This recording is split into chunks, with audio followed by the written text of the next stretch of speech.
tayo because it's September 9, 2024 para batiin ng happy birthday ko na iba kundi ang ating beloved Sisi from Japan, Sisi Pinay Japan JK or si Jessica Kapinuma sa FB, and ngayon ay pinalitan niya ng Discovery Japan ang kanyang YouTube channel.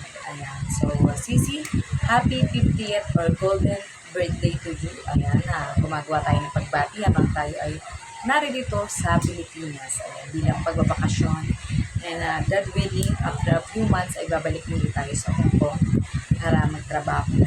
So, sorry, ayan, hindi ko alam pa kung may paayuda or grand live stream si Sisi Pinay Japan JK.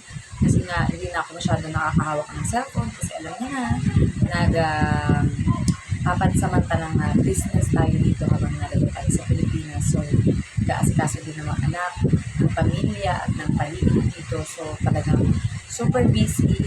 Pero, ayan, syempre hindi natin makakalimutan ang kabutihan sa atin ng ating Sisi Pinay Japan JK. And we will be forever grateful sa kanyang pagiging sponsor. Isang napaka-generous na super chatter. Ayan. Ano man ang pagdaanan mo, Sisi Pinay Japan JK, ako din, kahit ano man ang pagdaanan, ay mananatiling intact ang ating relationship sa isa't isa kahit wala naman masyado ng chatting or kwentuhan, diba? But we always keep updated pa rin sa mga posts natin sa Facebook or sa YouTube. Ayan. I'm so thankful to God that I was able to know you, and sabi ko nga, diba, maybe one of this day ay makakapagkita tayo by God's will. Maybe ako pupunta sa Japan or ikaw ang pupunta dito sa Pilipinas, or pag talagang pinagtagpo tayo na doon para magkakita o magkasama. I just pray to God to always give you long life, good health, and more success sa iyong YouTube channel, sa business or work niyo ng iyong husband.